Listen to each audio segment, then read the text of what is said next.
Welcome one and all to our flash panel on Haitian migrants at the border. I'm very grateful to the Institute for Latino Studies at University of Notre Dame for organizing and hosting this panel. I'm Karen Richman. I'm a cultural anthropologist and a scholar of Haitian migration and Haitian culture, and also an advocate for immigrants and Haitians in particular. I'm the director of Undergraduate Latino Studies at the Institute for Latino Studies. It's a great pleasure to introduce my friend and colleague, Marc Brissau, who's the graduate program manager and term teaching professor at the University of Notre Dame Law School. I've known you since you were directing Notre Dame's public health program in Léogâne, Haiti, starting in at least 20 years ago. 26 years ago to be exact, yes. And Jean-Marc holds a law degree from Université d'État d'Haïti, the State University of Haiti. It's also a huge delight to introduce my friend Larose, who's director of operations at St. Michael's Laundry and University Enterprises and Events at University of Notre Dame. He also has a degree in civil engineering as well as a law degree from the same State University of Haiti. The purpose of our panel is to talk about who are the Haitians at the US border with Mexico. How did they get there? Why are they there? And what are their and our options? I'd like to start the conversation by asking you to describe who they are, what are their demographics, what brought them there, why are they trying to emigrate? May I start with you, Jean-Marc? Sure. Yeah. First of all, I would like to thank the Institute for Latino Studies and Professor Richman for the invitation. It is always a pleasure to be invited and to talk to the public here in Notre Dame and abroad. Those people here at the border is a mix of professionals and of mothers and fathers and kids that have left Haiti towards a better life. People who are fleeing from violence, gang violence, from political unrest, and economic situation, poor economic situation, and to go in search of a better life. We have professionals that, like lawyers, economists, and accountants, everyone, even small business owners who sold their belongings in Haiti because most of them, if they don't live in Port-au-Prince, live in the outskirts, they just couldn't go to Port-au-Prince to purchase because the road is blocked and it's occupied by gangs because they are trying to get a territory. And therefore, they say, you know what, instead of getting killed by gangs, let me just go to another country where, I can either restart my life and or start a new business. Just last year alone, in 2020, the Dominican Republic has issued 106,000 visas to Haitians, and from 2010 actually to 2021, there have been about 500,000 people who have fled Haiti to go either to the DR, to Chile, to Brazil, and now most of them are heading towards the U.S. Mexico border. Yeah. Would you like to add to that description? Thank you, Dr. Richman, and thank you, Latino Studies at University of Notre Dame, and thank you, my colleagues and Jean-Marc, and thank you, University of Notre Dame, for giving us that platform to have a little discussion what's going on, what we've seen on TV for the past 2 weeks. To answer to your question, Dr. Richman, if you guys, let's do a quick recap. After the earthquake 2010, the two countries in South America was open to the Asian, to welcome Asian without visa, which is Brazil. And remember, if you remember, that was the same time they hold the World Cup 2010. So they want people to fill the stadium. So they said, Asian can come without visa. And Chile said, I will welcome some Asian without visa as well. So that's where everything started by 2010. And almost 500,000 Asian use that opportunity to travel to Chile and Brazil. But keep in mind, that was not the final destination. It's like a temporary passage. Okay, we're gonna go there, work, earn some money, but the goal is to reach US somehow. And it's not by coincidence, the past 2 weeks, we've seen over 10 or 12,000 people under the bridge in Texas, which is very unfortunate to look at those images, and that was traveled around the world. That's why you invite us to have a discussion, maybe come up with solution or some ideas. We can't fix everything, but we can give some ideas what we think about that situation. So you mentioned that the ultimate goal is to come to the United States. And I'd like to provide some context for that. Yes, And even from your own background and your own life, yes, I think when I was interviewing you for a chapter in a book I'm editing, you told me that from the time you were small, you expected to go specifically to the United States. yes. Can you tell a little bit of your story? So technically, let's quick recap. Haiti is a French colony, so it'll be easier for us. Our education system after high school, we can go to France, but that's not what happened. So technically, we were trained, and after high school or college to come to US. So after high school, I went to law school. After I graduated from law school, of course, my mom was immigrated in the United States in the 80s. So which is because of the spouse family reunion. So she was had the opportunity to apply for spouse and children. So we waited for 20 years, like I told you in your book, Dr. Karen. So meanwhile, graduated from law school, I couldn't find any job. My mom said, okay, let's go abroad. Can you go study in Dominican Republic? But even I know we went there to Dominican Republic, spent 4 years, go to school. I know the mindset is gonna be the final decision is United States. However, what we've seen in Chile and Brazil is a different context. We can compare the current immigration system in the 70s and the 80s right now. Now, 90% of plus people, the population of Haiti want to leave Haiti because the living condition is not human, right? So we don't get too much into politics, but yes, technically that's why live in the Dominican Republic, so get my green card and come to the United States in 2001. So again, in our education system, we were trained not to serve Haiti or either go to France, is to come to US. Does that story resonate with you, Jean-Marc? Yes, actually, I would say most Haitians, their dream is to come to the US or to France or to Canada, in search of a better life. However, they still, are attached to motherland. They want to do good. They want to go back to their country. They want to have the opportunity to help those back home.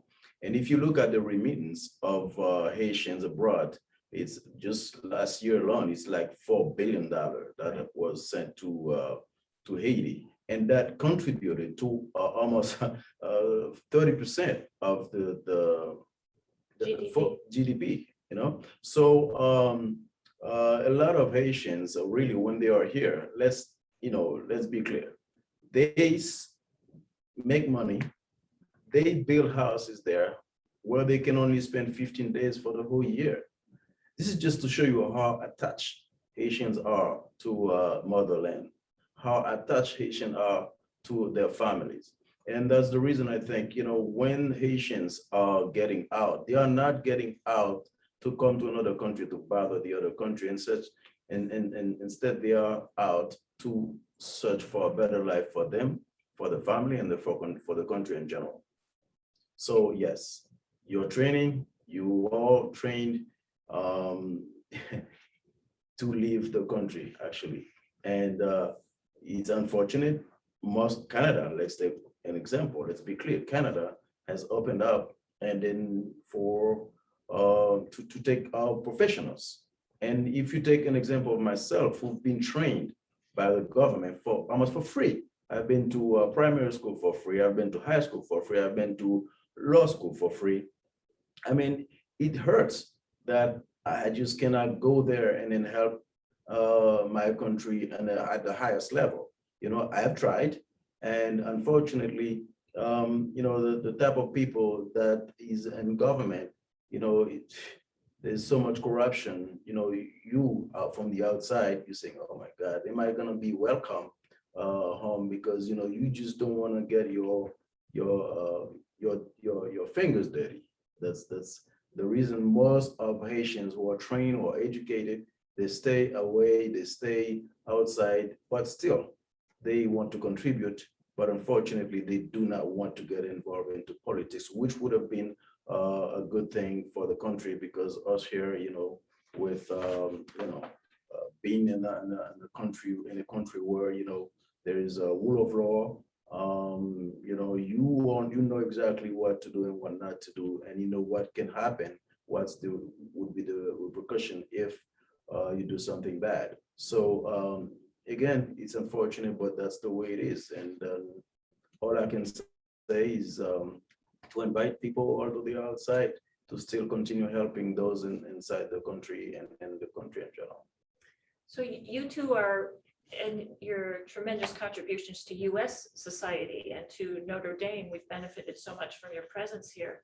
You're talking about the tremendous brain drain and its deleterious effects on Haiti, and the huge commitment of Haitians who left in order to help back home with a dream of returning back home. And I know you and I, Jean-Marc, have talked about that a lot, and what the barriers are to going back.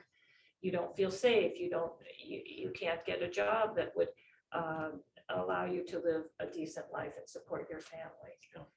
It's so ironic about the history of Haiti, which was the first totally free nation in this hemisphere, in the sense that everyone was free and and women had the same rights as men. The first country, of course, to relieve itself from colonial authority was, of course, the United States. And Haiti, after Haiti became independent in 1804, as a result of a long sustained battle brought by the slaves to free themselves from plantation slavery, Haiti became a mecca for a refuge for people escaping slavery and oppression. Once from you elsewhere. step foot in Haiti, you're free.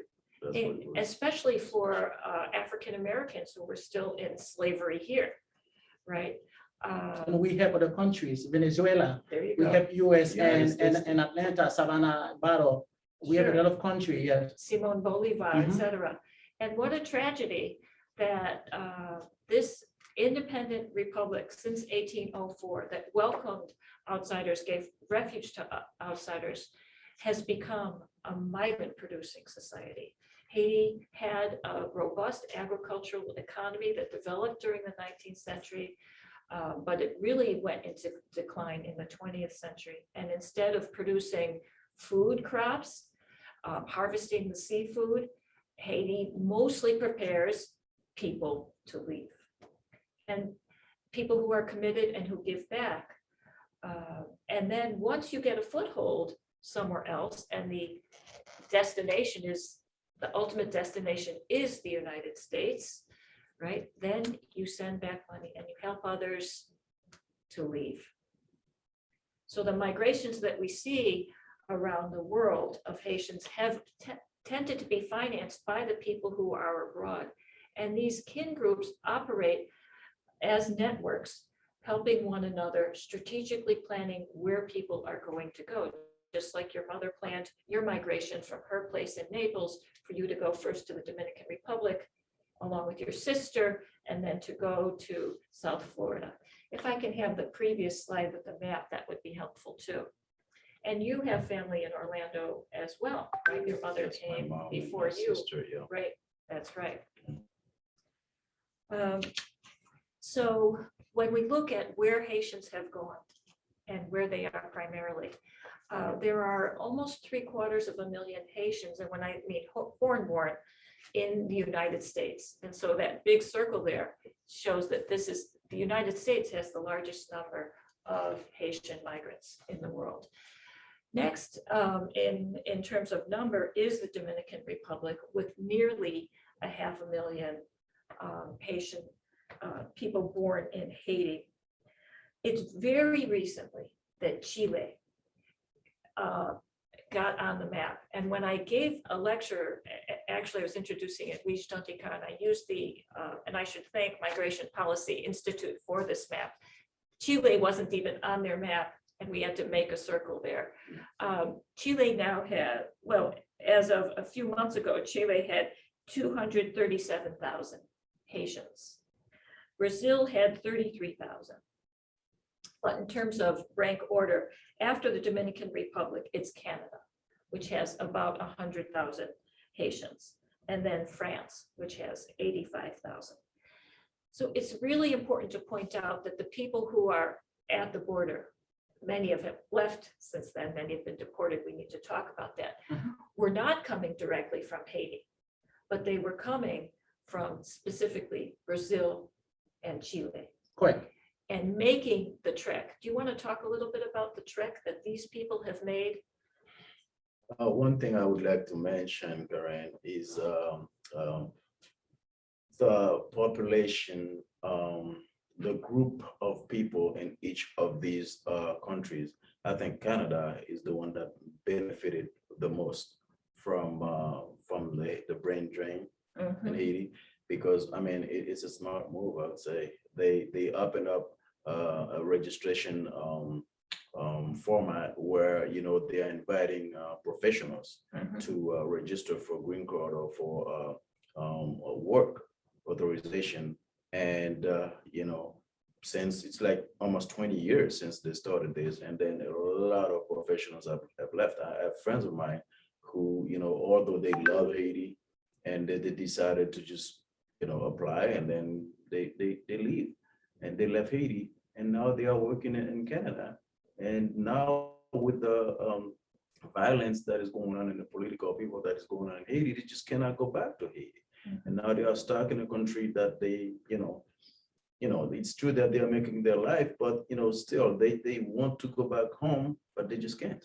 And Haiti can't And- benefit from their intelligence and their energy Yeah. and their commitment. Well, there's the money that comes back, but that's not sustainable. And I'd like to go back to that Haiti is the world's #1 remittance country. Per capita gets more remittances than any other place, according to Manuel Orozco per capita, right? So nonetheless, Haiti gets poorer and poorer.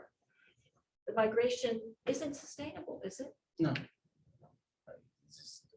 For some, it's individual and an individual basis, yes, it is. But on a macro level, it seems like it's not making any difference, really. If you look at the state of Haiti now, I mean, it's like a country that has been on the war, and it's controlled by gangs. The government doesn't control anything. The gangs are just keeping everybody captured in the metropolitan area. I mean, just yesterday, Sunday, a group of gangsters got into a church and kidnapped a wife and then killed one other guy, the husband, and then still it's right across the palace. What are they, controlling? So they lost control of the country. Yeah. You know. It to answer to your question, Dr. Richman, it's worth at least let the audience know those people didn't come, they didn't show up overnight under the bridge in Texas. Just in the context, these are the people who left Haiti 10 years ago. And Chile, big presence in Brazil, So they know they have to make a living, save some money for the final destination, especially when they see most of Latinos from Salvador, Honduras, and Guatemala under Trump administration. They know they would be the next one.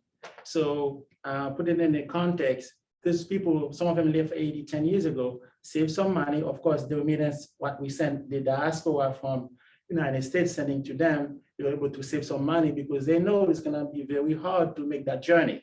If you can show the map, at least for the audience to see. Yes. The map is, it's up, the map. Yes. So it's interesting.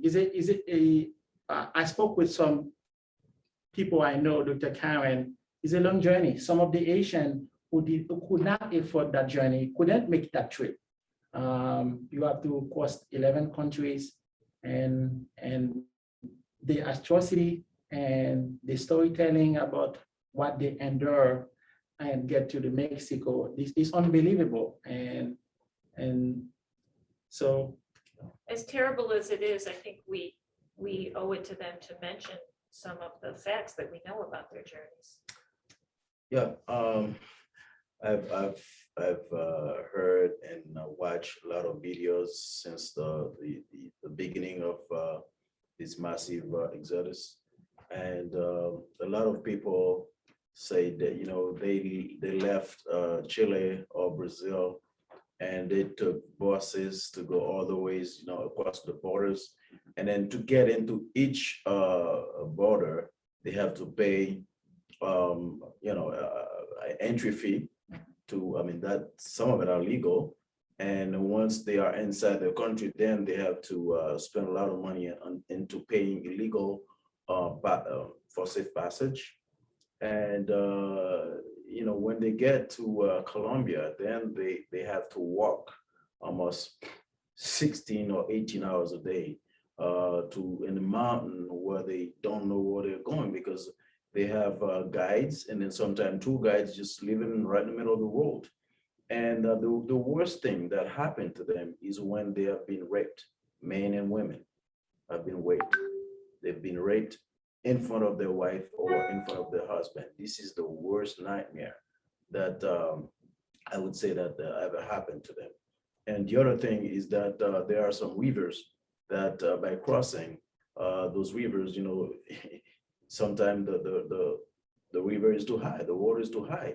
And then some people get lost, and then you see mothers, they'll see their children go, and then they cannot go after them. And you see wives, they see the husband, they see the wife going, and they just cannot hold them. Yeah. And then you just, it's unheard of. They still arm them with courage and to continue walking, passing through 11 countries and getting all the way to Mexico. And once they get to Mexico, you would think that things would get easier for them, but no. Just recently I've seen videos where they have been a kidnapping spree in Mexico, where they were asking for 10 or 15,000 from Haitians that they kidnapped. So yeah. You're running for kidnapping in your home country. You get to another country and you've been kidnapped. So you just don't know what to do. So it's really a tough journey. Yeah, one of the story, one of contact in Miami, they told me one of the gentlemen traveling with his wife, with the 18-year-old son, his wife was raped in front of him. He couldn't say anything. And also when he crossed the Mexico border, the coyote asked him to pay money. They're gonna kidnap his wife. So thanks God, every country, they have to call the diaspora and USA. It's time to refuel to send more money. The coyote and the crossing Costa Rica jungle, that was very hard. One of the gentlemen said he'd seen a body on the water and they were drinking the same water.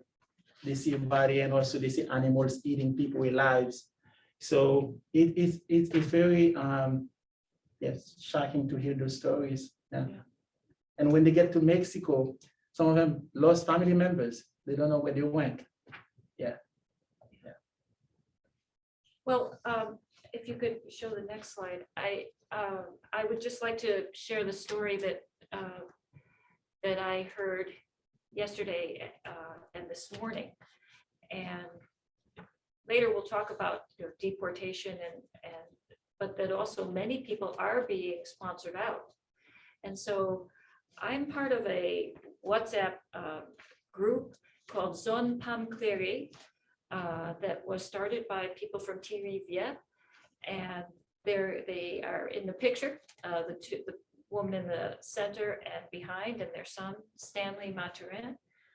That's Tinufi, or Denise is her real name, and Joseph Maestro is his nickname, Maturin. And this picture showed up on this grassroots development project, which is bringing electricity and potable water and other things to T-Rivière, Léogâne. This picture showed up. And so it's a joyous picture with a message in Creole that expresses how relieved and happy and grateful they are. And the young man on the right is Steve Saint-Flour, who's from Léogâne, from T-Rivière.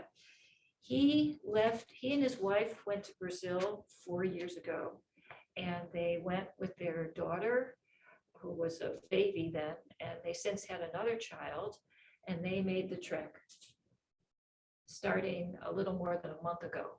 They spent all of the money that they had accumulated in Brazil. They spent $10,000 walking and taking buses, and they experienced some of the worst things that you're talking about, but they made it.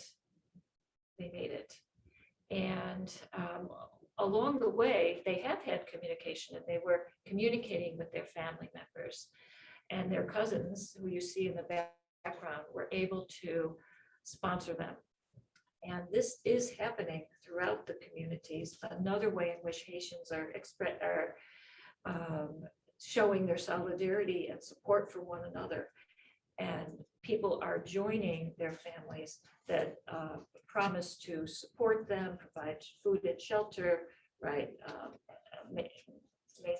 Help them maintain their good health, etc. But Maestro told me that he asked Steve if, knowing what he knew, would he have made this journey? And he said no. That's how much suffering that they withstood when they were on the razor's edge of life and death. It's worth adding for the audience, Dr. Richman, these people, I think one of them has what a bracelet and bracelet. They have to see a judge within 30 days to see if they can stay in the country. It's not free card. Just keep that in mind, because I know few residents in America might say, oh, they got free card. Right. No, they still have to go through the process. And in their case, they were given a special phone. Homeland Security gave them a phone which has a GPS. Yes. And this GPS can monitor them. Yes. Now, that was yesterday or the day before. So they have 8 or 9 days to contact the closest immigration center, which in their case would be West Palm Beach. Yes. Right. And within 15 days, they have to appear. Yeah. So they are being tracked. Yeah. Right. They are being tracked. You've mentioned already the situation in Haiti and the whole question of the impossibility of living safely and realizing yourself and your potential in Haiti. Can we talk a little bit more about how did we get to that point where Haitians are again being raised to leave, that they aren't in control if they stay in Haiti, and the only way really to gain control of your life is to leave? How did we get to that point? Well, it's the first thing I would say is political greed, power grabbing. They want the politicians, they want power, and they will do it at any cost, right? I hate to, and I don't like to put blame on the international community, because you have an ear, you have a mind, you have brain to think and to decide for your own country, right? You were told something, you can do something the other thing that is good for your country. And myself, I've always put myself in the shoe of someone who wants good for their country. However, this is not what I've seen. I've seen a group of people who are power greedy, who wants everything, who wants to remain in power, who wants to use corruption to remain in power, and that are financing the what we are seeing in Haiti. People who put guns in the hands of others to help them stay in power. That's what I've seen, and that's how it started. It's not just this government. It has started, I'd say, 20 something years ago, right? And it is continuing. It will perpetrate until we as Haitian, we take conscience of what we are doing to the country as a whole. If we don't do that, if we don't realize that we are gonna lose this country, this thing will go on. And can the international community do something? Yes, they can do something, but they need to listen to the Haitian people's cry for security and for a better life. Otherwise, you continue to have this massive migration towards those countries, Brazil, Chile, and the United States. What are your thoughts, Larose? Yeah, but Dr. Khan, I think everything, we have to go to the basic, which is education, education, education. Because during the election, when you have a uneducated youth,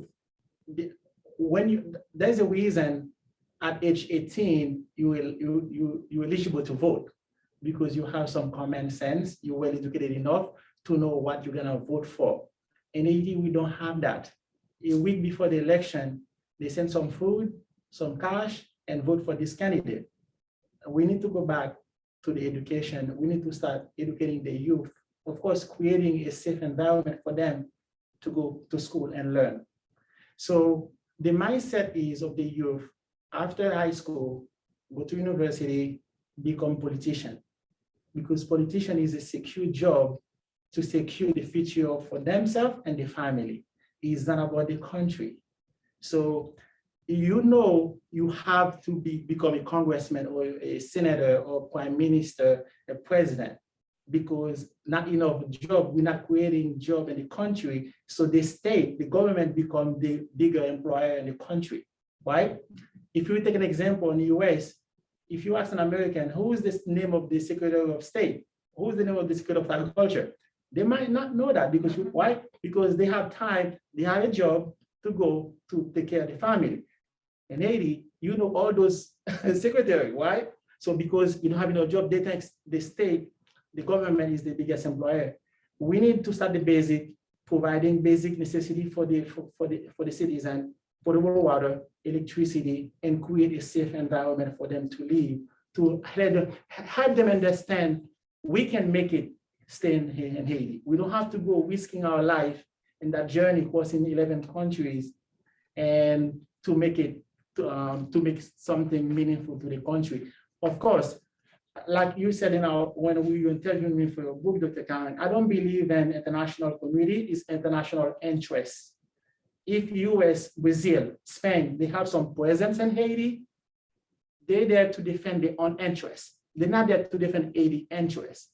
So as long as they understand there's a boundaries, we need to give Haiti a chance to think for themselves what best for the country, what best for the citizen. I think the environment we see in Haiti about the gangs, that's beyond local. Haiti, we don't have gun manufacture, right? Right. You have 40-foot containers leaving US, go to Haiti every week. Who's financing all those trafficking?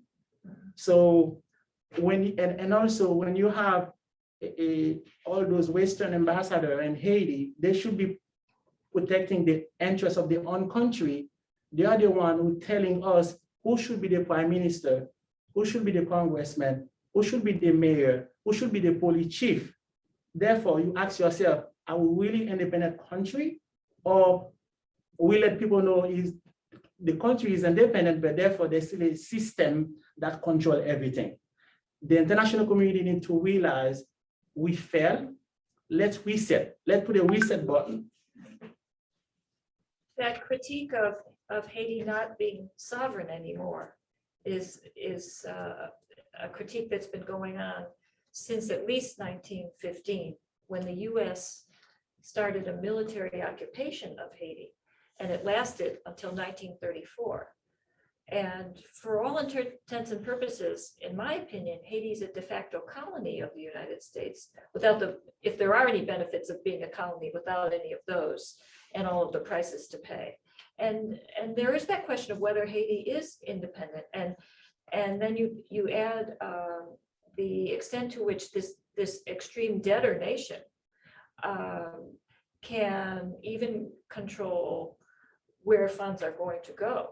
And so part of the inability to say control gangs is, what's the budget for the police? What's the budget for schools, for roads, for electricity? It's almost nothing. Right. And adding to that, the level of corruption that you see in government is just impeding on people's human rights, on projects that should be going, be implemented in the country. If people are stealing money from, the population, then there's no money left to implement any project.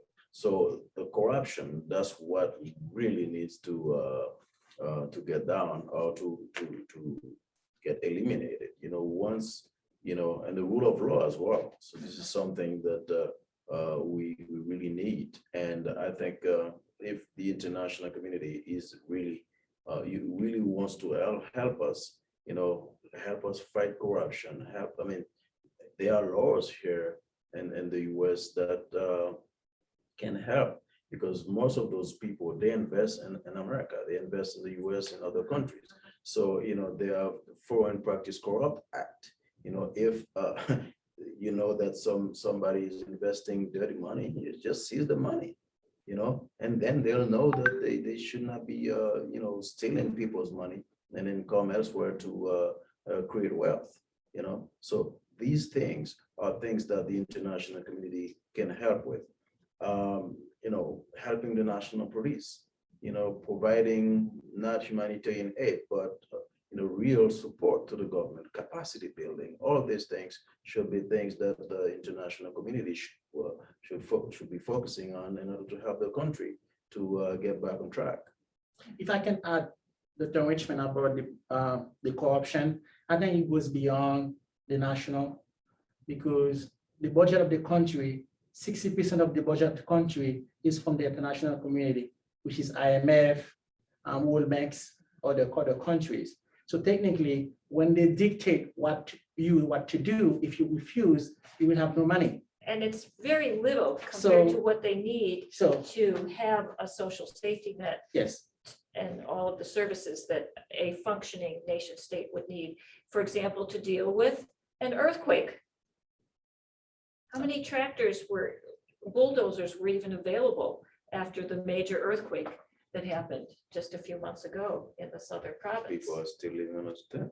People from the 2010 earthquake are still on the tents. Yeah, I think with international community, they need to rethink the aid and reevaluate everything, because I think if the country is corrupt, 60% of the country budget is from you, come and you can ask some questions. So you become part of the problem, not the solution. I'd like to shift back to the question of the interdependence between the United States and Haiti and US immigration policy, and what is being done in terms of deportations, allowing people to plead their asylum cases, and how that fits in with the longer trajectory of how the United States has treated Haitian migrants coming to the United States. One thing I would like to mention is I don't want to get into into United States policy towards migrants. I don't want to. It's their laws. It's the U.S. decide how to implement their laws. The only thing that I would say myself is that Haitians should be treated with dignity, and their human rights should be respected. And if the U.S. is the real champion in terms of human rights, they should give right to due process. And as such, if all these things are followed, there won't be any complaint, because a country entitled to implementing, enforcing laws, and then we are not, as a foreigner, going to tell the U.S. what to do. All we're asking is for the U.S. to continue being the champion in terms of human rights, protector, to protect human rights and protect the dignity and the human rights of the Haitians, and don't pile them up and send them to the country without due process. This is all we're asking. And also, Dr. Karen, I watched some of the footage from their journey from starting from Brazil and Chile. There is a multi-nationality in those countries in South America, from people from Palestine, Afghanistan, and French country from Africa, English spoken from Africa. And I think the second airplane, they were the people that was deported, there's enough nationalities. There is 2 citizens of Cameroon, which is a French country in America.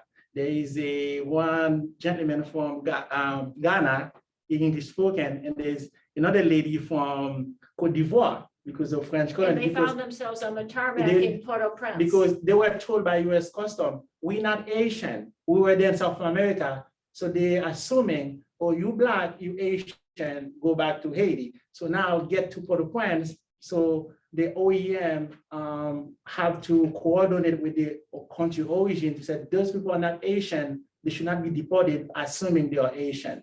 Yeah.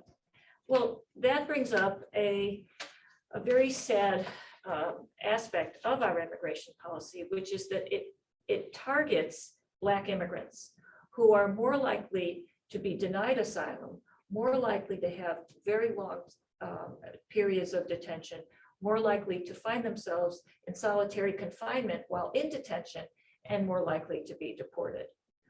And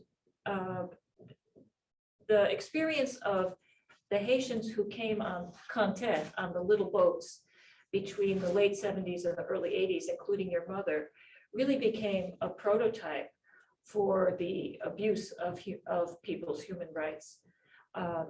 There has been an effort to keep Haitians from arriving on US soil so that they can plead their, at least ask for asylum.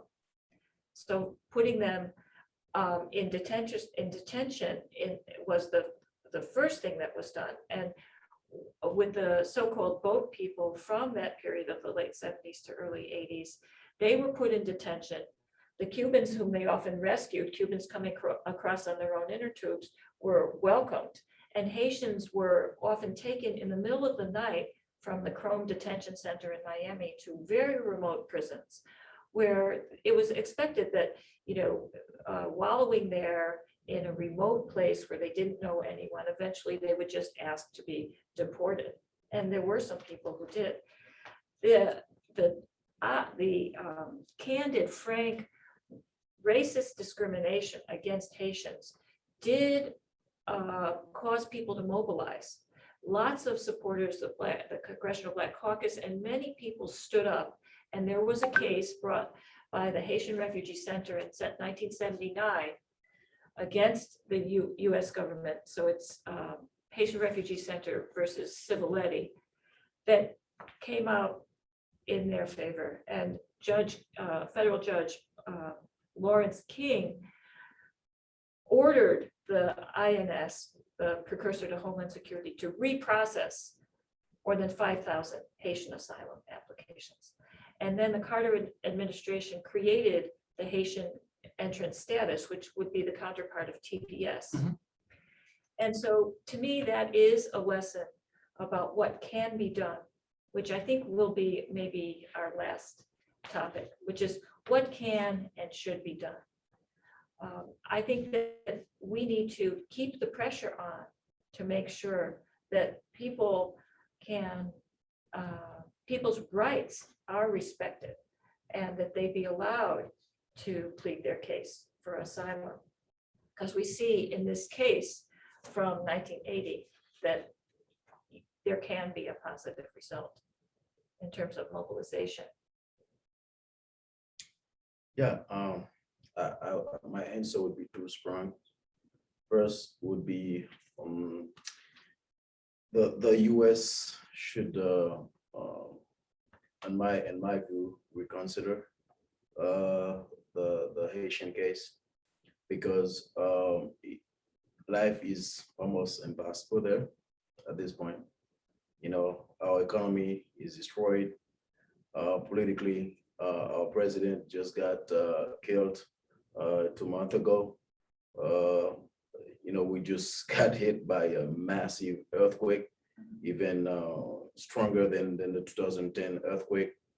And right after that, we have hurricanes, and we have political and social unrest, and gang violence, kidnapping. I mean, the list goes on and So on. how can they justify deporting people to Haiti, including people from Cameroon and Ghana? Yeah, so again, That's what I'm saying. again, if some people in the audience with one of the Asian US envoy to Haiti, that's one of the main reasons he resigned. Because he said, it doesn't make no sense to see all those mothers, those children, those babies being deported to Haiti, while you have US elected official and US embassy, they kind of under siege, protected, armored vehicle, big guns, military weapon. Why it makes sense to send those people in the country, your own US official, they're not even safe. Yeah. So let's talk about the policy that the US is using to justify deporting people without even, well, some of them are getting in, like Steve Stafford and his wife and children. Yes. How do they justify deporting people at the border who are from Haiti? I think it's under Trump administration, Title 42, because of the coronavirus pandemic, you can deport anybody without granting asylum. So we thought with new administration, Biden will review it. So instead of we take time to review it, to just apply it right away. Let's apply Title 42. They don't have to grant asylum. Let's just go ahead and deport them. But that's what, when you see some of the Democrat congressmen said, hey, hold on. So that's why they kind of put a stop to it. And also the hypocrisy too, Dr. Karen. And they asked the White House spokeswoman and why the US envoy in Haiti resigned. She said, you know, when you're no longer part of the administration, they call you a coffee boy. He was a coffee boy, let's move on. So, it's kind of laughable. Right. And another thing that it brings up, which really takes away any desire to laugh, right, is the way in which the Centers for Disease Control and other entities, mostly in the United States, blamed Haitians for AIDS. Yep. And then this was used to prevent Haitians fleeing the coup d'etat, the very violent, bloody coup d'etat in 1991 against Aristide. Mm-hmm. Right. So this is another case where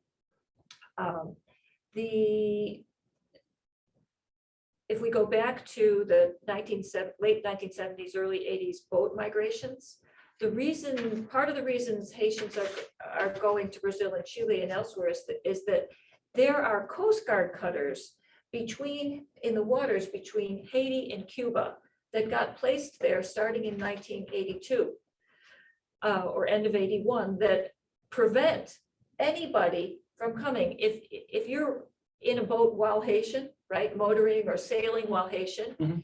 you can be detained, your boat will be burned, and you'll be summarily deported back to Haiti. And that's a policy that's been in place since 1982.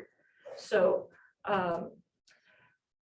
when Haitians were fleeing again in 1991 after the coup d'etat, they were they were being stopped by the Coast Guard cutters and deported back into the hands of the killers.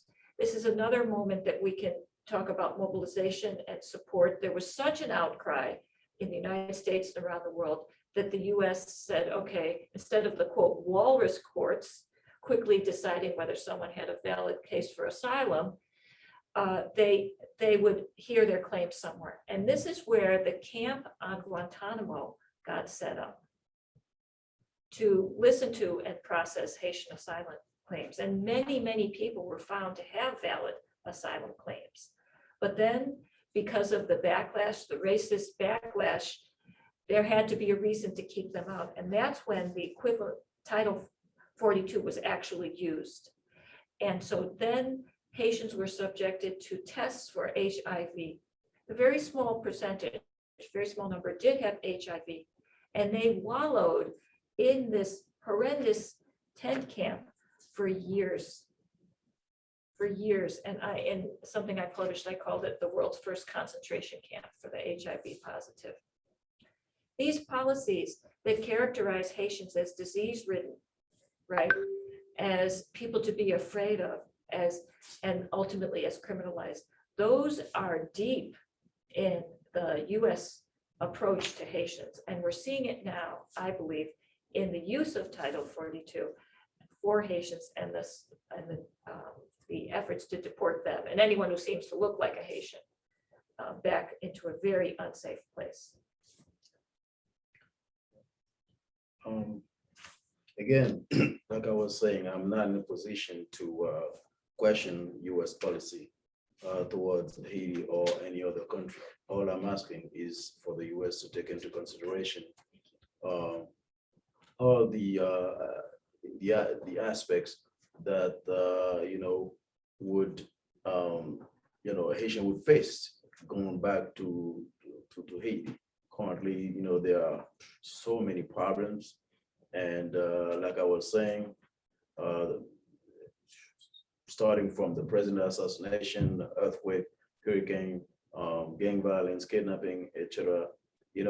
I think that it's time that the US really showed that it's a friend of Haiti, and that it is very considerate of all that has been going on in Haiti, and then to do something that would help those 12 or 14,000, I don't know how many, that are asking for asylum, and whether it is long-term or declaring another TPS, Temporary protected status. For those 14,000. I think that would be a sign of a positive sign that would show really you want to help those people, but not just those people, but the country in general, because the 12 million that we have down there is just too many for the government to deal with. And now you're going to add not just Haitians, but also other people who look like Haitian into the mix. Yeah. So that would be one. And then the second thing is for the international community and the US, to stop seeing Haitians and or Haiti in the lens of just humanitarian help. Let's do something more concrete, more long-term. Let's talk and let's create a situation where the security is dealt with. Let's make the country more stable, and then with security, with stabilization, there will be more investment, and then with more investment, there will be jobs created, and then with jobs, Haitians will tend to remain in their country because the country will be safe. I mean, it wasn't like that. I mean, when I was growing up, it wasn't like that. If there's security, if there's stability, if there's foreign investment, if there is foreign investment and job creation, this is sure that the Haitians will remain in the country, and then they don't have to travel far to in search of a better life. Well said, and that I think it makes it a good time to quickly ask at least one question. And one is, what is the response in Haiti and among Haitian immigrants to the images coming from the Texas-Mexican border? From here or Asian abroad? Well, you're Haitian immigrants. Are you US citizens too? Yes. Okay, so what's your response to the images coming from the Texas-Mexican border?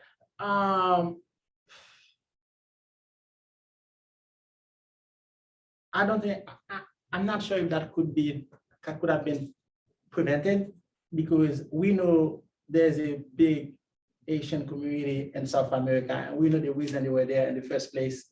The final destination would be US. But I never thought they will not do due process for them to see that images over the bridge in Texas. It was sad to see that, because like Jean-Marc said, United States is a great country, is a country of law. Regardless your ethnic background, we all have to do the due process, but Haiti was denied that due process, and that. But in the same time, I think we can use that as a good opportunity. Asian showing the world, look at us here, because the living condition in Haiti does not exist, because you can have a country 90+% people want to leave the country. They just want to leave the country for the elite, political elite and the bourgeoisie elite, which is make up maybe 5%. So I think the resignation of that US envoy sent a big signal to the international community. What you guys doing in the country does not work. Let reset the button. Let's create something environment people can stay, provide basic necessity, electricity, potable water, security. Let's create all those basic, at least people can stay in the country. Let reset the button. And also it's time to let the Asian to decide for themselves. The foreign interference, that's not helping. We know that for the past 33 years after Duvalier, why you want to continue to do the same mistake and you come up with the same result. We need to reset the button. I should say Duvalier was supported by the US, so that was part of the precedent. Do you want to add to that, or? I mean, when I showed the picture to my son, and then when other pictures would be coming of, of social media about slavery, how we were treated, that's all that came to mind, unfortunately. And, we just wish that it didn't happen. And but like Larose said, in every bad situation there will be something positive coming out of it. There was an outcry, and Haitians that were under the bridge are now within a camp or somewhere being processed. Whether they are sent to Haiti, whether they are freed in the US, at least they have been considered as human beings again, and treated with respect somehow, and their dignity and their human rights are now taken into consideration.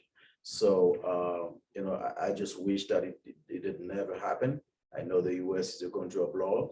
I know the US, is really about, due process and the rule of law. And all that I'm asking again is that, they stand up to the standard that we all know about, is that the US is a country where the rule of law is respected, respect of human rights and dignity of the people. So, yeah. Final quick question. Is this migration unique? Is it similar to or different from the movements of Latin Americans and most recently Central Americans to the border? Should we see the Haitian migration as unique or as part of a broader set of processes going on in the region? I think while they were in those countries in South America, they were watching when under Trump administration, people from Guatemala and Salvador and Honduras. But the thing that Karen, the immigration law need to be fair to any other country, right? those people, at least they have due process. Even it wasn't handled the right way, but at least they have due process. Those people from Guatemala, Salvador, Honduras, they were fleeing those countries because of the gangs situation. Most of those gangs, they were in prison in the United States, they were deported. So it's the same thing too, why people are living in Haiti, but we're not getting the same treatment like other Latinos that was over the border and a few years ago under Trump administration. So I hope that we not see that again. It looks like there is some agreement between Mexican government and US government. There will be some Asians gonna continue crossing other country, but it looks like they will stop at Mexico. Mexico will work something with US, at least come up with something temporary, maybe grant them asylum, they can live and stay in Mexico. But I don't see we're gonna see the same images under the bridge because that was embarrassing for everybody, regardless you're a US citizen or Asian citizen, because that's impact everybody. Final word, the last few seconds. Yeah, I mean, again, all I would like to say for the audience to know is that Haiti is a rich country with rich culture, and Haitians really love their country, you know, and Haitians really have a desire to live. And, you know, we have a say in our country until the head is, you know, we still hope to put a hat if our head is not cut. So we really are people with resilience. We Haitians work hard to make their living, and then you know, we're not criminals. We are most of us are good people, except that we have bad leaders. All I want is for the leaders in my country to you know, stand up for us and then talk to their counterpart and then ask for what is good for the country, not what is good for their pocket. So again, you know, I really congratulate the US for taking into the consideration those immigrants that are coming in and then provide them with due process. And again, I cannot comment on the law and policy of the US government. All I can ask is for the respect of the human rights and dignity of the Haitian people. And we thank you, Dr. Karen, and thank Latino Studies for hosting that discussion and Notre Dame University, of course, and for giving us that platform. At least we can share some of those ideas about Haiti and the current situation. And thanks for inviting us. Thank you.